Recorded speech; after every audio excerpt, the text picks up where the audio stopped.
ይሄ 100 ሚሊዮን ዶላር የሚያወጣ መኖሪያ ቤት ነው።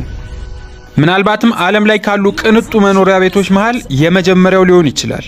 እናም እዚህ መኖሪያ ቤት ውስጥ መኖርን ከሌሎቹ ጋር እናነጻጽራለን። 69 ሚሊዮን ዶላር ከሚያወጣ መኖሪያ ቤት ጋር፣ 30 ሚሊዮን ዶላር ከሚያወጣ ቪላ ቤት ጋር ሁሉንም በየተራ እናነጻጽር ይሆናል። የምንጀምረው ግን ከዚህ $1 ከሚያወጣ መኖሪያ ቤት ነው። መጠለያ ብትለው ይሻላል። አዎ እንግዲህ $1 ነው። ለምንድን ነው ይህንን ቤት $1 መሸጥ ያሰብከው? ምክንያቱም እዚህ አካባቢ ውሃው አስቸግሮናል። በተደጋጋሚ ውሃው ወደኛ እየመጣ ነው ያለው። ስለዚህ እያልክ ያለው ይህንን ቦታ ከገዛው ትቆጫለህ ነው? አዎ አልዋሽም። ያው ተስማምቻለሁ። እንግባ።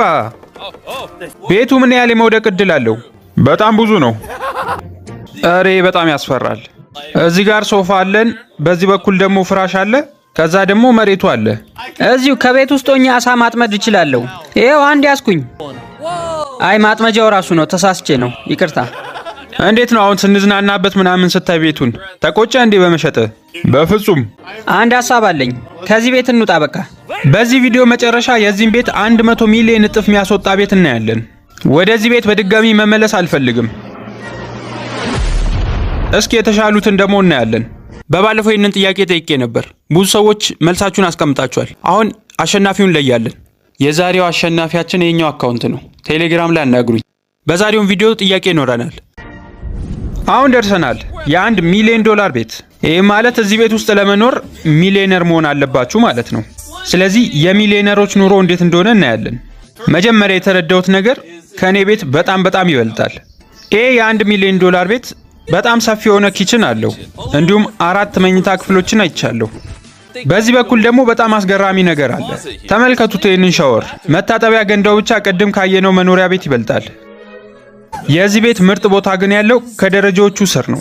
እረ በለው፣ እዚህ ጋር ቲያትር ቤት አለ። ተመልከት፣ ወንበሮቹ ማሳጅ የሚያደርጉ ናቸው።